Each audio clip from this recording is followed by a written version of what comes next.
اعوذ باللہ من الشیطان الرجیم بسم اللہ الرحمن الرحیم الحمد للہ رب العالمین والصلاة والسلام علی سید الانبیاء والمرسلین وعلی اہل بیتہ الطیبین الطاہرین وصحبہ المنتجبین۔ اعوذ باللہ من الشیطان الرجیم بسم اللہ الرحمن الرحیم۔ ومن أراد الآخرة وسعى لها سعيها وهو مؤمن فأولئك كان سعيهم مشكورا كلا نمد هؤلاء وهؤلاء من عطاء ربك وما كان عطاء ربك محظورا انظر كيف فضلنا بعضهم على بعض وَلَلْآخِرَةُ أَكْبَرُ دَرَجَاتٍ وَأَكْبَرُ تَفْضِيلًا۔ آیت نمبر 17 میں یہ کہا گیا تھا، اور نوح کے بعد کتنی نسلوں کو یا کتنی بستیوں کو ہم نے ہلاکت میں ڈال دیا، اور آپ کا رب ہی اپنے بندوں کے گناہوں پر خوب آگاہی رکھنے والا، نگاہ رکھنے والا ہے اور کافی ہے، یعنی آگاہی اور نگاہ رکھنے کے لیے بہت کافی ہے۔ اب اسی سے اگلی بات گویا کہ نکل رہی ہے کہ جانا تو سب نے ہے، کون ہلاک ہوتے ہیں اور کون آخرت میں کامیاب ہوتے ہیں۔ تو دو گروہوں میں اللہ تبارک و تعالی نے تقسیم کیا۔ توجہ فرمائیے، ہم میں سے ہر ایک کی زندگی کے کاموں سے، بلکہ ہر ایک کام سے یہ بات مربوط ہے۔ دین یہ کہتا ہے، جیسا کہ ان آیات میں کہا جا رہا ہے، کہ تمہارا ہر کام اللہ کے لیے ہونا چاہیے۔ دین کا صحیح تصور ذہن میں نہ ڈالے جانے کی وجہ سے، قرآنی تصور، حقیقی تصور، تو اکثر لوگ یہ سمجھتے ہیں کہ اللہ کی خاطر جو کام ہوتے ہیں وہ نماز ہے، روزہ ہے، حج ہے، زکوٰۃ ہے، تلاوت قرآن ہے، دعا مانگنا ہے، مثلا غریب کی مدد کرنا ہے، اور باقی اپنی جو اپنے کام ہیں دنیا کے، انہیں سمجھتے ہیں یہ دنیا کے کام ہیں۔ انتہائی گمراہ کن اور انسان کو بے دینی کی طرف لے جانے والا تصور ہے، چونکہ جس کام کو انسان سمجھتا ہے یہ دین سے مربوط نہیں ہے، پھر وہ دین سے رہنمائی بھی نہیں لینا چاہتا اس کے بارے میں کہ وہاں پہ کیا کرے، پھر وہ کہیں اور سے رہنمائی لیتا ہے اس کام میں آگے بڑھنے کے لیے۔ اور یہیں سے دین اور دنیا کی جدائی کا تصور جس نے مسلمانوں کو تباہ کیا ہے، بلکہ جس دین کے ماننے والوں میں بھی یہ آیا ہے اس نے انہیں تباہ کر دیا ہے۔ اور وجہ دین کے بارے میں، دین کو صحیح طرح سے سمجھنے کے بارے میں سنجیدہ نہ ہونا، سنی سنائیوں پہ چلنا، ادھر سے سن لیا ادھر سے سن لیا، کوئی بات کہیں سے تھوڑی سی پڑھ لی کہیں سن لی، اور ان نظریات کا ملا جلا کے دین کا ایک تصور ہے۔ تو یہ دین اور دنیا سے جدائی کا تصور زہر قاتل ہے ایک اس شخص کے لیے جو اپنے آپ کو اللہ تبارک و تعالی کی طرف لے کر جانا چاہتا ہے۔ کیوں؟ دیکھیے، پروردگار عالم نے جہاں یہ فرمایا کہ ہم نے تمہیں یہ موت و حیات پیدا اس لیے کی ہے تاکہ تمہیں آزمائے کہ تم میں سے عمل کے اعتبار سے بہترین کون ہے، یہ اللہ بتا رہا ہے کہ یہ نظام کیوں خلق ہوا۔ اسی طرح اللہ تبارک و تعالی ہی فرماتا ہے وَمَا خَلَقْتُ الْجِنَّ وَالْإِنسَ إِلَّا لِيَعْبُدُونَ، ہم نے نہیں خلق کیا جن و انس کو، جنات کو اور انسانوں کو، مگر، یعنی ہم کوئی اور پرپس، کوئی اور مقصد ہمارے ذہن میں نہیں تھا مگر ایک، الا لیعبدون، تاکہ وہ میری عبادت کرے۔ اس کا مطلب کیا ہے؟ جو ہمارے ذہنوں میں عبادات کا تصور ہے وہ چند خاص چیزیں ہیں، جیسے میں نے نام لیا جی، نماز، جن کو ہم دینی کام سمجھتے ہیں، اور وہ چیزیں جن کو ہم دینی کام نہیں سمجھتے. تو جب بھی اب اس آیت کو اگر آپ اس طرح دیکھیں کہ اگر عبادات سے مراد یہی چیزیں لیں، نماز، روزہ، حج، زکوٰۃ، تو جیسے ہی ہم ان کے علاوہ کوئی کام کرتے ہیں ہم مقصد خلقت سے باہر نکل جاتے ہیں. اگر ہم ان عبادات سے یہی مراد لیں تو مثلا ہم نے جیسے جا کر کوئی ایسا کام جس کو ہم عبادت نہیں سمجھتے، ہم نہیں سمجھتے، ہم نے وہ شروع کیا، ہم اللہ نے جس مقصد کے لیے ہمیں خلق کیا تھا ہم اس مقصد سے باہر چلے گئے، خرابی ہو گئی. لیکن در حقیقت یہ آیت وہ بات کہنا ہی نہیں چاہتی جو ہم عام طور پہ سمجھتے ہیں، اس لیے کہ وَمَا خَلَقْتُ الْجِنَّ وَالْإِنسَ إِلَّا لِيَعْبُدُونَ کا مطلب یہ نہیں ہر وقت نمازیں پڑھتے رہو، روزے ہر وقت تمہیں اس حالت میں ہونا چاہیے، نہ، بلکہ اس کا مطلب یہ ہے کہ تمہاری پوری زندگی اس بات کی عکاس ہو، کوئی تمہیں دیکھے، تمہاری زندگی کا مشاہدہ کرے، چاہے تمہارا کاروبار ہو، چاہے تمہارا وہ کام جنہیں تم دنیاوی کام سمجھتی ہو، تمہاری نوکری ہو، وہ پوری ایک نظام کی شکل میں نظر آئے دیکھنے والے کو، اور وہ اس کو یہ بتا رہی ہو کہ یہ اللہ کا بندہ ہے. لہٰذا کئی جگہوں پر یہ بتایا گیا، اور خود نہج البلاغہ میں مولا علی علیہ السلام کا بھی یہ فرمان موجود ہے، وہ بار بار ذہن میں آ جاتا ہے خطبہ، کہ جس میں فرماتے ہیں کہ اللہ نے اپنے نبی کو اس لیے بھیجا تھا تاکہ بندوں کو، اب غور کریں دو چیزیں بتائیے، لوگ عبادت سے سمجھتے ہیں بس یہ عبادت کرنی ہے، باہر جو مرضی کرو، بالکل باطل ہے یہ، اسی لیے مسلمان خراب ہو جاتے ہیں. مسلمان بھی اپنے آپ کو سمجھ رہے ہیں، اسلامی معاشرہ اسے کہا جا رہا ہے، لیکن سارے الٹے کام ہو رہے ہیں اس میں، کیونکہ یہ کانسیپٹ ہی غلط ہے، عبادات کا یہ کانسیپٹ.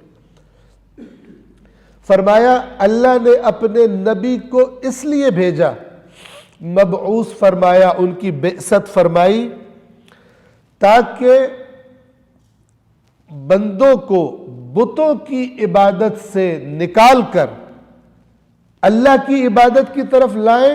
اور بات ختم نہیں کی، دوسری بات بھی موجود ہے جس میں اکثر لوگ جس کی طرف نہیں جاتے اور خرابی کا شکار ہوتے ہیں. دوسری چیز وہ کیا ہے؟ اور ابلیس کی اطاعت سے نکال کر اللہ کی اطاعت میں لے آئے. ابلیس کی اطاعت کہاں ہوتی ہے؟ دنیا میں، ورنہ جب مسجد میں آتے ہیں تو بالآخر ابلیس کی اطاعت کی نیت سے نہیں آتے، روزہ ابلیس کی اطاعت کی نیت سے نہیں رکھتے. لیکن جب باہر جاتے ہیں، جب ہم اپنے آپ کو دنیا میں سمجھ رہے ہوتے ہیں تو ہم سمجھتے ہیں کہ یہاں پہ اس کے اپنے تقاضے ہیں، جبکہ دین آیا ہی اس لیے تھا کہ دنیا کے معاملات میں بھی اللہ کی مقرر کردہ حدوں کے اندر رہو اور اس کی اطاعت کرو. اور جب آپ دنیا کے، جن کو ہم دنیا کے کام سمجھتے ہیں، جب ان کو بھی ہم اللہ سے جوڑ لیں گے، آٹومیٹیکلی وہ بھی اسی طرح عبادت ہو جائیں گے جس طرح نماز عبادت ہے. اور اس کی طرف اشارہ روایات میں ملتا ہے. مثلا خطبہ شعبانیہ میں فرمایا گیا، ماہ رمضان میں بالخصوص، کہ تمہاری نیند بھی عبادت ہے، تمہاری سانس تسبیح ہے. کیوں بھلا؟ اس لیے کہ تم روزے کی حالت میں سانس لے رہے ہو. روزے کی حالت میں، یعنی اللہ کی اطاعت کی حالت میں سانس لے رہے ہو، سانس بھی تسبیح لکھی جا رہی. اس لیے کہ تم نے اپنے وجود کو پابند کر دیا، تم نے کھانا پینا نہیں، اللہ کی اطاعت کی حالت میں. سونا عبادت ہے، اس لیے کہ تم سو رہے ہو تاکہ میں سحر کو اٹھوں اور روزہ رکھوں، عبادت کروں. اس نیت سے سو رہے ہو، مستی کے لیے نہیں سو رہے ہو. توجہ کر رہے ہیں؟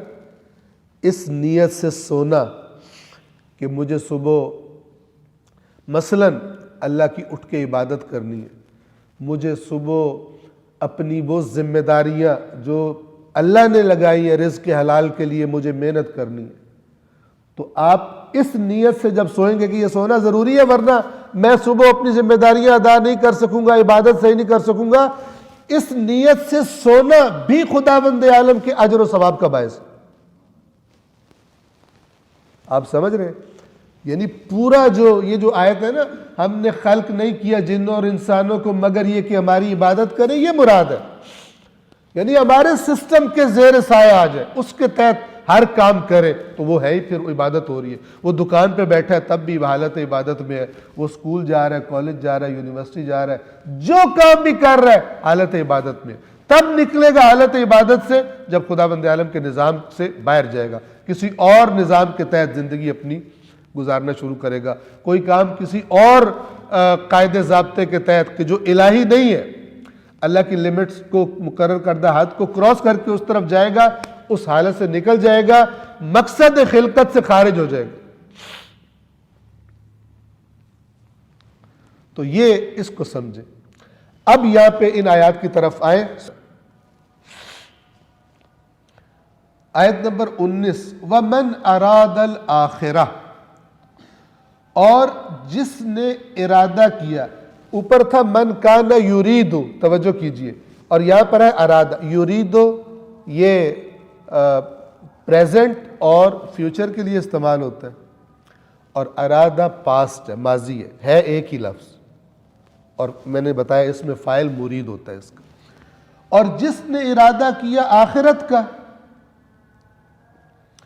وَسَعَى لَهَا سَعْيَهَا، یہ بہت اہم بات ہے، جس کو بعد الٹی سیدھی باتیں سن کے، روایتیں، قصے، خواب سن کے یا شاعریاں سن کے لوگ سمجھتے ہیں اس کی ضرورت نہیں ہے، جبکہ اللہ تعالیٰ بڑے ایکوریٹ کلمات استعمال فرماتا ہے، اور اللہ سے بہتر کون جانتا ہے کہ کیا بات کرنی۔ وَمَنْ أَرَادَ الْآخِرَةَ، اور جس کا ارادہ آخرت کا ہے، یہ عاجلہ کے مقابلے میں، کبھی اللہ فرماتا ہے دنیا والآخرہ، کبھی العاجلہ والآخرہ، مد مقابل۔ جس کا ارادہ آخرت کا ہے، وَسَعَى لَهَا سَعْيَهَا، اور جو کوشش اس کے لیے کرنی چاہیے وہ کوشش بھی کرے، نہ کہ ارادہ کر کے گھر بیٹھو کرے کچھ نہ، آخرت کا ارادہ میرا۔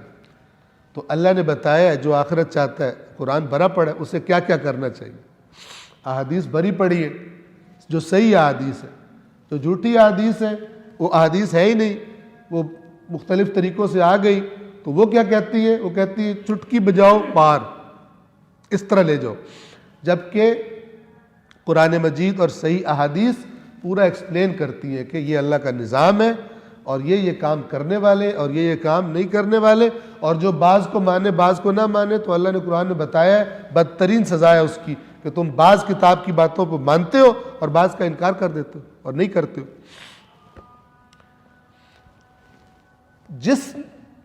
جس نے آخرت کا ارادہ کیا اور اس کے لیے جو کوشش بنتی تھی وہ کوشش بھی کی،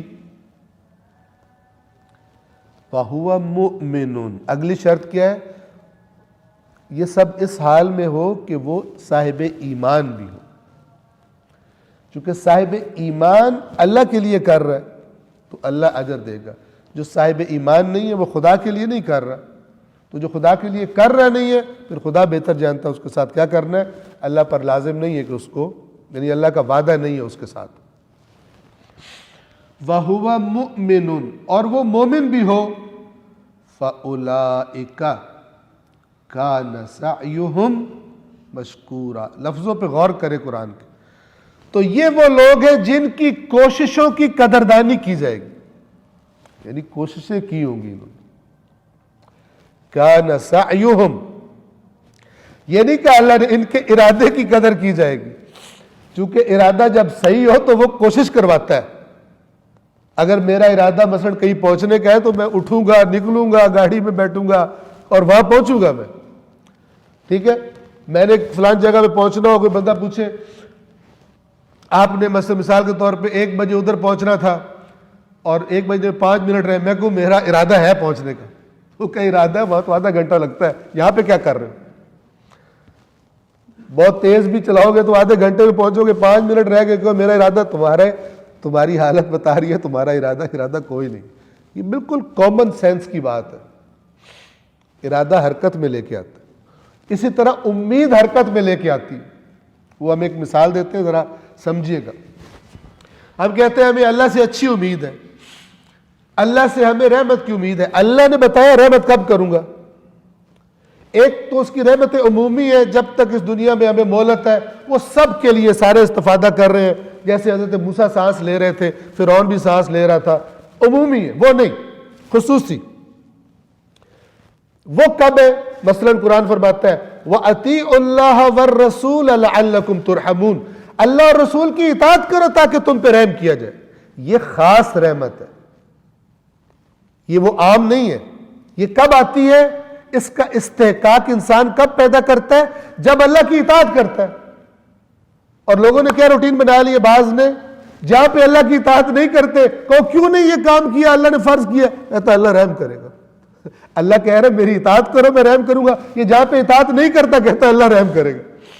اپنی ڈیوٹیز کو انجام نہیں دیتا اور جب پوچھو کیوں نہیں دی کہتا اللہ رحم کرے گا. وہ اللہ سے تو پوچھو اللہ کب رحم کرے گا. اللہ نے کہا یا نہیں رحم کروں گا، تو کہتا رحم کروں گا، اللہ رحم کرے گا. ہم نے ایک مثال دیا کرتے ہیں کہ مثلا ایک مسجد میں درس ہو رہا تھا، تو میں نے کہا بھی ادھر فجر کی نماز ہوتی ہے. تو انہوں نے کہا کہ جی الحمدللہ ان خوش نصیب مساجد میں ہے جس میں فجر کی نماز بھی ہوتی ہے. کئی مسجد فجر کی نماز کو ویسے ہی لاک رہتی ہیں، نہ کوئی آتا ہے وہاں پر نہ نماز ہوتی. بہرحال تو انہوں نے کہا ہوتی ہے یہاں پہ فجر کی نماز. تو میں نے کتنے بندے آتے ہیں، تو انہوں نے تھوڑی سی تعداد بتائی. اچھا بہت سارے نوجوان بھی بیٹھے ہوئے تھے، لڑکے وغیرہ بھی. تو میں نے کہا کہ اس زمانے میں یہ آئی فون 12 نیا آیا تھا، آئی فون 12 ٹھیک ہے. تو میں نے کہا کہ اگر یہ مسجد میں اعلان کیا جائے کہ کوئی اچھا پیسے والا بندہ اور قابل اعتماد وہ اناؤنس کرے کہ جو کل سب سے پہلے آئے گا مسجد میں انٹر ہوگا تو اس کو نیا آئی فون پرو میکس دیں گے. تو میں نے کہا تعداد بڑھے گی نہیں بڑھے گی؟ سارے ہنسنا شروع ہو گئے. تعداد بڑھے گی. توجہ کر رہے ہیں؟ اصل ایمان یہ ہوتا ہے، ایمان ایک حالت کا نام ہے، منہ کا نام تو ہے ہی نہیں. اس سے لوگ دھوکہ کھائے ہوئے. قرآن نے اسے ایکسپلین کیا ہوا، ائمہ نے اسے ایکسپلین کیا ہوا.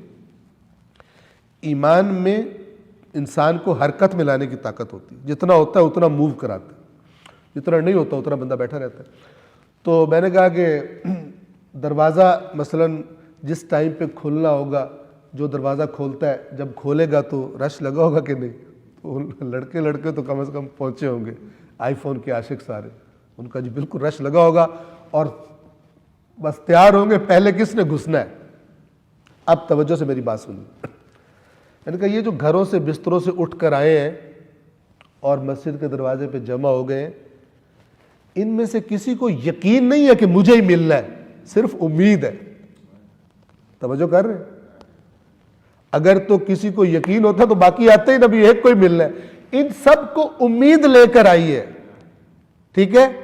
اب کوئی بندہ گھر بستر پہ پڑا ہو، اس سے کوئی پوچھے تجھے کیا امید ہے، کہ مجھے آئی فون ملنے کی امید ہے، تو کہے گے پھر یہاں پہ کیا کر رہا، ادھر جا جہاں پہ امید والے کھڑے ہوئے.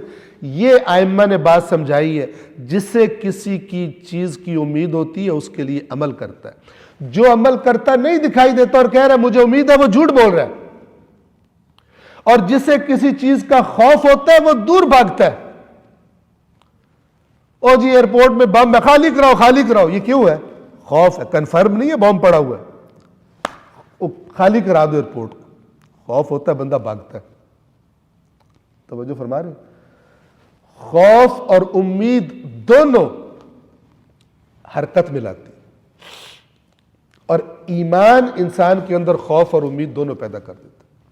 جن چیزوں سے ڈرایا گیا ان سے دور بھاگتا ہے، یہ اس کا نیچرل نتیجہ ہے. اور جن چیزوں تک جانا چاہتا ہے اور امید ہے کہ مجھے مل سکتی ہے، پھر وہ دروازے پہ پہنچا ہوتا ہے سب سے پہلے کہ دروازہ کھلے تو پہلے میں گھسوں تاکہ مجھے آئی فون ملے. جو بیڈ پہ پڑا ہو گھر میں اور کہے مجھے امید ہے، اسے امی تھپڑ ماریں گے، جھوٹا کہہ رہا ہے مجھے امید ہے تو وہاں جا، یہاں پہ کیا کر رہا ہے. لہٰذا یہ جو ہے نا اللہ سے رحمت کی امید ہے، خرابی کر رہے ہو، یار یہ کیوں کر رہے ہو، اللہ غفور الرحیم ہے، یہ سب جھوٹ بولتے ہیں، اپنے آپ کو فریب دیتے ہیں اللہ غفور الرحیم ہے۔ اللہ نے قرآن میں بتایا ہے کب غفور الرحیم ہے اور کب شدید العذاب بھی ہے۔ جن باتوں پر اس نے کہا میں شدید العذاب ہوں، اس حالت میں جو اس کے پاس جائے گا پھر شدید العذاب کا سامنا کرے گا۔ ہاں، قرآن نے کہا جس نے اپنی مہلت ختم ہونے سے پہلے توبہ کر لی، پلٹ آئے، پھر اللہ کو وہ غفور نہیں پائے گا۔ پھر یہ نہ دیکھے میں کتنا بڑا مجرم ہوں، وہ جتنا بڑا بھی مجرم ہے اللہ کی رحمت اس سے بہت زیادہ وسیع ہے، اس کے جرائم سے اسے اپنی آغوش میں لے لے گی جتنا بڑا بھی مجرم ہے، لیکن آئے نہ اور کہے غفور الرحیم ہے۔ جیسے وہ ایک شاعر صاحب فرما رہے تھے دوسروں کو بھی بے ایمان بنانے کے لیے، کہ ان کا شعر تو مجھے شعر تو یاد نہیں، لیکن اس کا لب لباب یہ تھا کہ جو گناہ نہیں کرتے انہیں اللہ کی رحمت پر اعتماد نہیں ہے، مجھے اللہ کی رحمت پر اعتماد ہے اس لیے گناہ کرتا ہوں کہ مجھے بخش دے گا۔ تجھ پہ اللہ کی پھٹکار ہو، اپنا بیڑا بھی غرق کر رہا ہے، دو واہ واہ کروانے کے لیے جن کو سنا رہا ہے ان کا بیڑا بھی غرق کر رہا ہے، یعنی اللہ کی رحمت کی امید پر میں گناہ کرتا ہوں۔ اس نے کہاں سے کانسیپٹ لیا ہے؟ حضرت ابلیس نے اس کے کان میں آ کے یہ کلام ڈالا کہ کر اپنا بھی بیڑا غرق اور جو سن رہے ہیں ان کا بیڑا بھی غرق کر۔ لہذا شعر کہنے والے بھی بالخصوص اور جن کو شعر سننے کا شوق ہے خاص طور پہ دینی موضوعات پر، ان کو چاہیے پہلے اللہ کا کلام دیکھ لیں تاکہ پتہ چلے کہیں شاعری میں کہیں اور ہی نہ پہنچ جائے واہ واہ کرتے۔ اور جو شخص آخرت کا طالب ہے اور اس کے لیے یہ بلاغ القرآن قبلہ شیخ محسن علی نجفی صاحب کا ترجمہ اب اوپر سے پڑھ رہا ہوں، اور جو شخص آخرت کا طالب ہے اور اس کے لیے جتنی سعی درکار ہے وہ اتنی سعی کرتا ہے، یعنی پاس ہونے کی اتنی محنت کرتا ہے کم از کم، چلو ٹاپ نہ صحیح لیکن جتنی سعی درکار ہے پاس ہونے کے لیے وہ کرتا ہے، اور وہ مومن بھی ہے، تو ایسے لوگوں کی سعی مقبول ہوگی۔ قرآن کے لفظ کیا ہے؟ کان سعیہم مشکورا۔ مشکور کسے کہتے ہیں؟ شکریہ ادا کیا جانا، اور شکریہ اصل میں قدردانی ہے۔ ہم خدا کا شکر ادا کرتے ہیں یعنی اس کی نعمت کی قدردانی کر رہے ہوتے ہیں، کہ مان رہے ہوتے ہیں، اقرار کر رہے ہوتے ہیں، اور قیامت کے دن دنیا میں جنہوں نے کوششیں کی ہوں گی اللہ تبارک و تعالیٰ کا وہ انعام اور اجر وہ گویا اس کی طرف سے ان کی قدردانی ہوگی، اور گویا کہ خداوند عالم نے ایکسیپٹ کر لیا، قبول کر لیا کہ انہوں نے دنیا میں یہ کوششیں کی تھی۔ سورہ دہر میں جسے سورہ انسان بھی کہتے ہیں وہاں بھی ہے ان ھذا کان لکم جزاء، یقیناً یہ تمہاری جزا ہے، وکان سعیکم مشکورا، اور یہ شکر گزاری ہے تمہاری اس کوشش کی جو تم نے دنیا میں کی تھی۔ بس دنیا میں کوشش چاہیے، ایسے نہیں ہے چٹکیوں میں پار اور یہ اور پتہ ہی نہیں چلا حساب ہی نہیں ہوا، سب ڈرامے، جو آیات قرآن سے ہٹ کے باتیں سب ڈرامے، سب جھوٹ ہے، اگرچہ ائمہ کے نام پر بولا گیا ہو تب بھی جھوٹ ہے، اور اس جھوٹ اور فراڈ میں اس کی زد میں آنا اسی کی سزا ہے اللہ کی طرف سے جس نے اللہ کے قرآن کی قدردانی نہیں کی، یہاں سے دین کو بنیادی چیزیں دین کی یہاں سے نہیں سیکھی کہ اللہ نے کیا کہا ہوا۔ امپاسبل ہے، محال ہے اللہ کا نمائندہ، معصوم نمائندہ اپنے خالق کی بات کے خلاف شارٹ کٹے بتا کے چلا جائے، محال ہے، پاسبل ہی نہیں ہے، اور اسی وجہ سے انہوں نے یہ فرمایا کہ ہمارے بارے میں خلاف قرآن کچھ قبول مت کرو،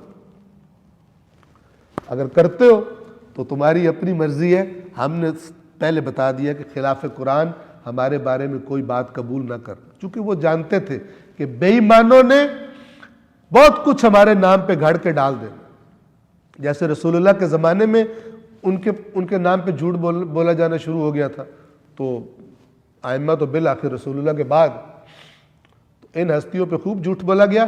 کیوں؟ اس لیے کہ ان ہستیوں کے نام پر گمراہ کرنا آسان ہے، کوئی کہے میں یہ فرما رہا ہوں تو کہیں گے تو کون ہے، لیکن کوئی کہے امام یہ فرما رہے ہیں تو پھر بندہ ذرا اور طرف چلا جائے گا۔ ان ائمہ کے نام پر گمراہی سے بچانے کے لیے کیا فارمولہ دیا گیا؟ لا تقبلوا علینا خلاف القرآن، خلاف قرآن قبول مت کرنا ہمارے بارے میں، کہ جو بات ہمارے نام سے کی جائے۔ آیت نمبر 20، کُلًّا نُمِدُّ، اب یہ اوپر دو گروہوں کا ذکر ہوا ہے۔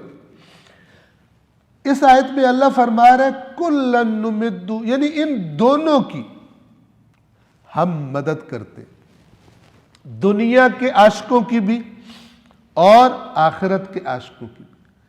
جنہوں نے دنیا کا ارادہ کیا ہے، آخرت بھولی ہوئی ہے، ان کی بھی ہم ہیلپ کرتے ہیں، اور جنہوں نے آخرت کا ارادہ کیا ان کی بھی ہم ہیلپ کرتے ہیں۔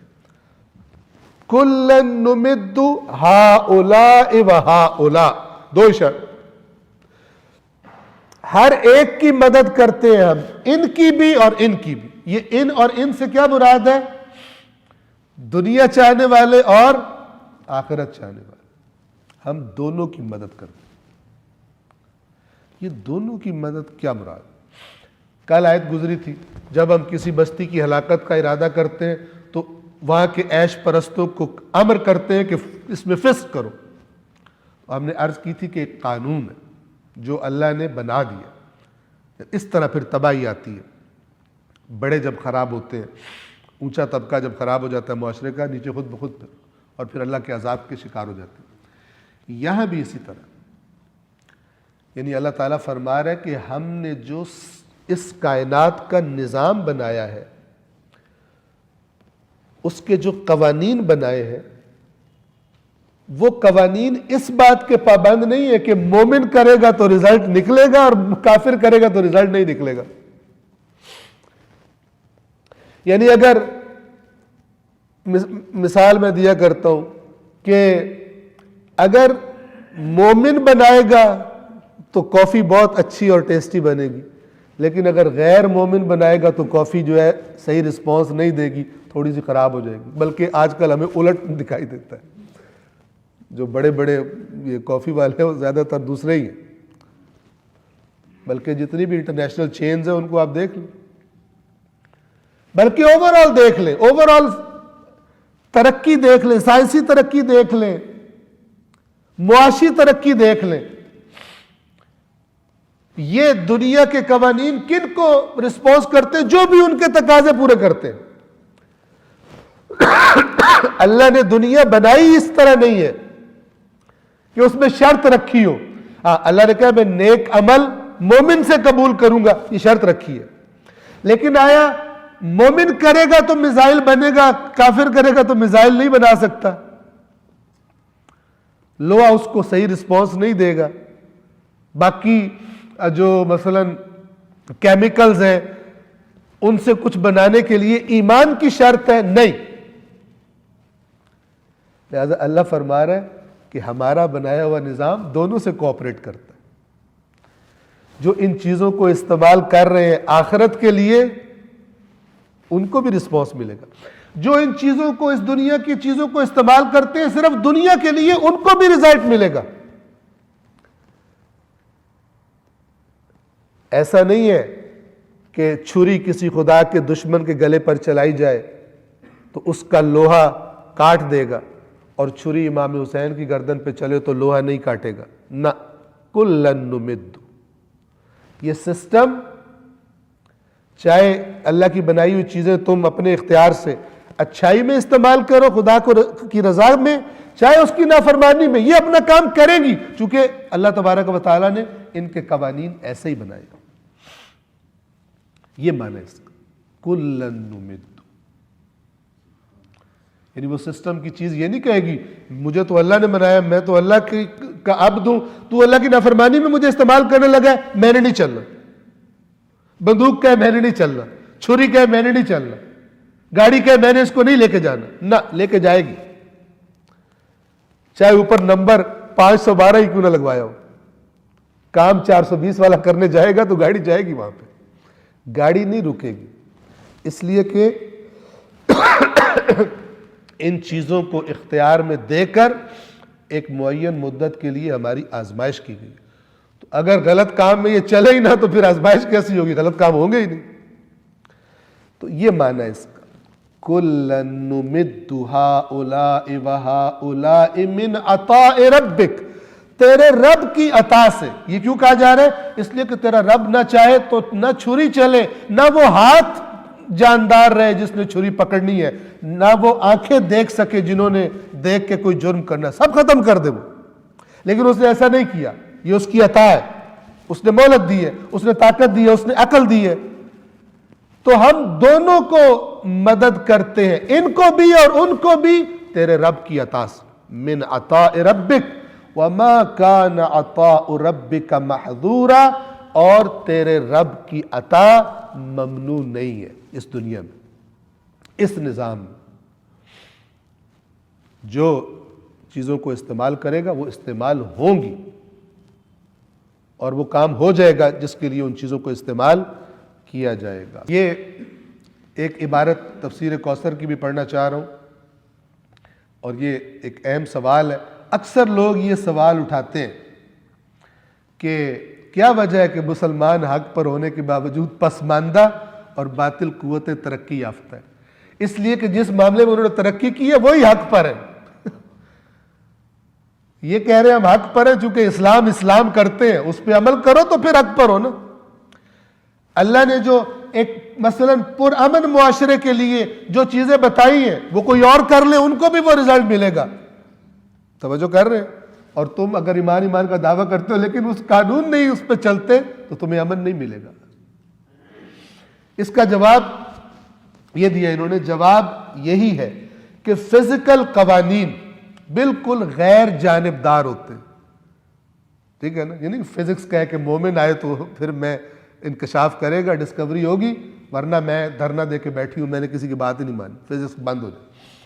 غیر جانبدار ہوتے ہیں۔ مثلا ایک کافر زرخیز زمین پر ایک پودا لگاتا ہے جس کے لیے مناسب پانی، دھوپ، کھاد میسر ہے، دوسری طرف ایک تہجد کا پابند مومن بھی پودا لگاتا ہے مگر اس زمین میں جو زرخیز نہیں ہے، وہاں پانی بھی نہیں ہے، دھوپ اور کھاد میسر نہیں ہے، تو کیا ہوگا؟ کافر کا پودا اگے گا۔ مومن کا یا اللہ میں تہجد پڑھ کے مر گیا، وہ تہجد پودے اگانے کے لیے تھوڑی ہے، پودے اگانے کے لیے اللہ نے قانون بتایا ہوا ہے۔ توجہ فرما رہے ہیں؟ اس صورت میں مومن کا پودا اس لحاظ سے کامیاب نہیں رہے گا کہ اس کا لگانے والا مومن ہے اور تہجد کا پابند، اللہ سے رس کے بیٹھ جائے، یا اللہ کافر کا پودا لگ گیا، اللہ تو آنکھیں نہیں تیری، وہ کہاں لگا رہا ہے، تجھے نہیں پتا پودے کون سی زمین میں اگتے ہیں؟ کیونکہ اس پودے کی کامیابی کے لیے تسبیح اور نماز کی نہیں، کھاد اور پانی کی ضرورت ہے۔ کچھ لوگ تسبیحیں پڑھ کے ہی پوری دنیا سے فتح حاصل کرنا چاہ رہے ہیں، بد دعائیں دے دے کر، اور جناب نفل پڑھ کے چاہتے ہیں کہ بیڑا غرق کر دے دشمنوں کا۔ نہیں ہونا اس سے۔ پہلے اللہ سے پوچھو نفل کس لیے؟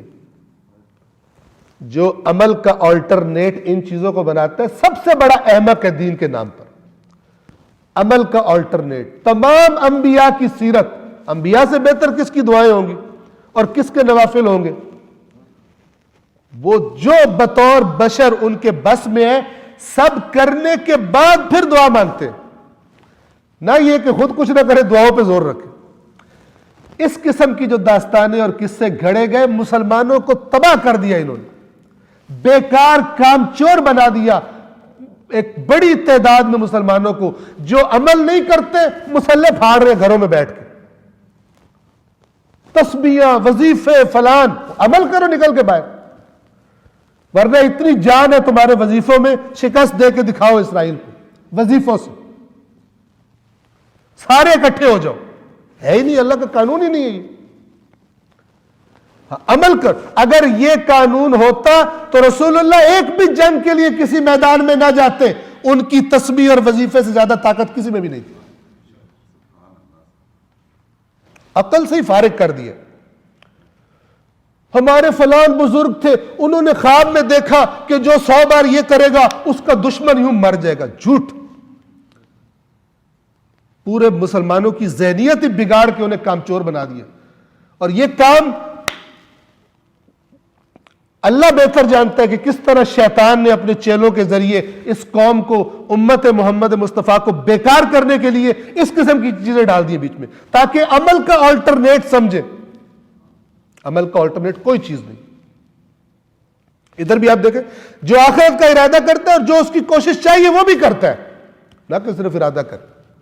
ذمہ داری ہے تمہاری۔ اسلام پورا ایک سسٹم ہے۔ اس سسٹم کے اندر کبھی میں نے اپنے آپ کو فیل کیا یا نہیں کیا؟ میں ایک نظام کا پابند ہوں اور میں اس نظام کی پابندی نہیں کروں گا تو جتنی میں لا کی بریچ کروں گا مجھے اتنی پکڑ ہوگی اس پر۔ ادھر تقسیم ہی کر دی۔